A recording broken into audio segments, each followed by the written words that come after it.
Ayan, ito na. Tapos na ang ating niluto. Ito na yung ating plating. Ito ay taco. Tapos egg. Ayan yung pinirito kong salmon. Tapos yan ay eggplant. Ayan, Japanese food na style yan. Ito yung ating ginisa kanina na inuki at saka alugbati. Tapos Japan rice. Ayan yung salad. Ito yung chawamoshi. Ayan. Okay na ang ating plating. Isang plating yan. Ayan. Ganyan po ang ating nagawa. Ayan. I-arrange ko pa. Ayan yung mga i-arrange ko. Ayan o. Ganyan kami pag kumain. I-arrange ng ganyan. Yan. Isang seat yan. Sa isang tao ito. Ayan. Isang seat na pagkain. Ayan. Isang tao lang yan. Tapos magsisit pa tayo ng iba. Ayan. Thank you. Ayan. Nakatapos na rin ako sa aking ginawa. Ayan. Ayan na ang ating ano kanina.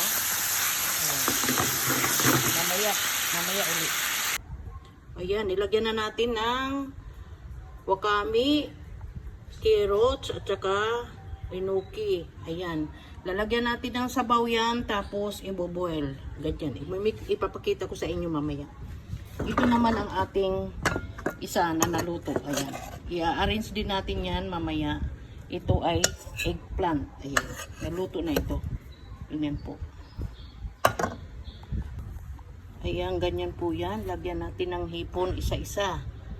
Ayan. Lalagyan natin ng hipon. Isa-isang hipon yan. Tapos saka i-boil yan. Ayan, nilagyan ko na. Ayan, ito na yung sabaw na tinimpla ko. Ilalagyan natin na ng sabaw. Ganyan. Lagyan natin isa-isa. Ayan. Lalagyan natin yan. Ayan.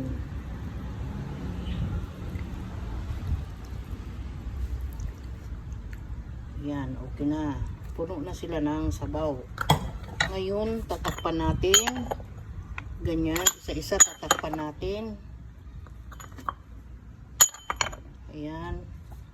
Takpan natin yan kasi hilaw pa yung hipon. Saka natin yan i-steam.